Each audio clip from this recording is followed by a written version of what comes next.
Today is my 36th year in existence, and today I plan to buy my new phone in Korea, supposed to be last year after I getting my recontracting, but iPhone 16 was not available yet.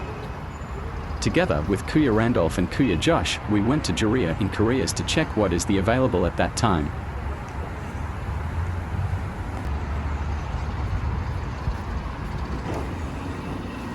At that time the store is very peaceful, unlike some previous days, maybe because it's already 1 in the afternoon.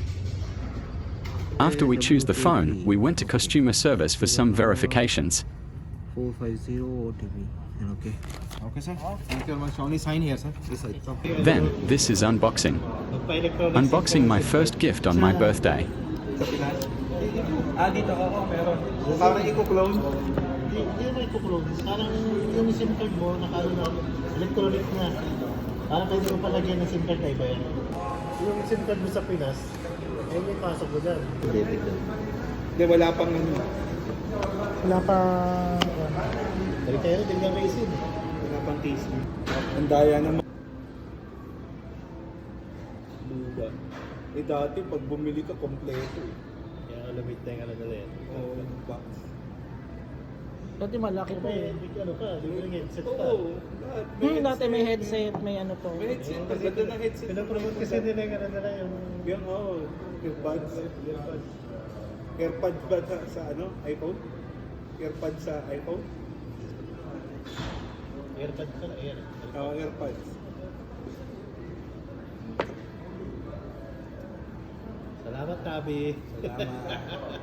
And then Tabby is live here in Saudi. Tabi is the... Pero ang laki rin ng pinano niya kalahati. Yung dinaw niya. Kalahati. May kalahati din sa atin nun ah. Tapos Basta depende yun alam ko pag... Hindi, ano lang, isang 1 month lang, tapos 900. Kasi 4,000 yun, di ba? Ay, akin 600. Yung monthly ko na nun. Ako 900. Eh di ba pa... Basta talagpas ng 2 year notice. Sa akin ang nangyari ng isang buwan lang, tapos 900. Kaya na din na ako to. Tapos sa Pinas na nangyari pa. Then after unboxing, it's coffee time.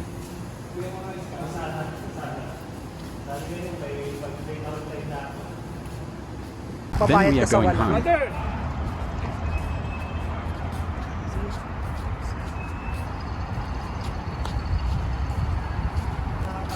Safety rin kasi yun eh. Alam mo sa Pinas, pag binangga ka.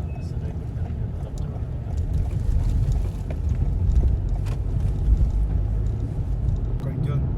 Pero pag naman ano, yun. mabubura din siya. Automatic siya nagbubura yung mga naunang picture.